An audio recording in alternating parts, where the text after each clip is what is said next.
Sir જેમનું પણ નામ લેવામાં આવે, મુમુક્ષુ શ્રદ્ધાબેન, મૂળ બોટાદ સુરતના,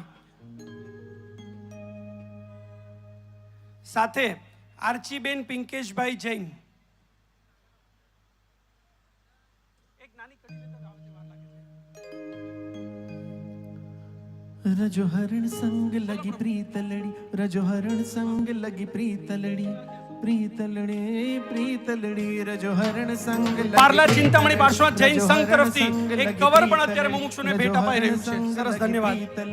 રજો હરણ સંગ લગી પ્રીતલડી, ભવસાગર માં મારી નાવલડી, ગુરુ કૃપાથી તરી ગઈ. ભવસાગર માં મારી નાવલડી, ગુરુ કૃપાથી તરી ગઈ. ભવસાગર માં મારી નાવલડી, ગુરુ કૃપાથી તરી ગઈ. ભવસાગર માં મારી નાવલડી, ગુરુ કૃપાથી તરી ગઈ. રજો હરણ સંગ લગી પ્રીતલડી, રજો હરણ સંગ લગી પ્રીતલડી, રજો હરણ સંગ લગી પ્રીતલડી, રજો હરણ સંગ લગી પ્રીતલડી. 27 વર્ષની ઉંમર છે મુમુક્ષુ શ્રદ્ધાબેનની.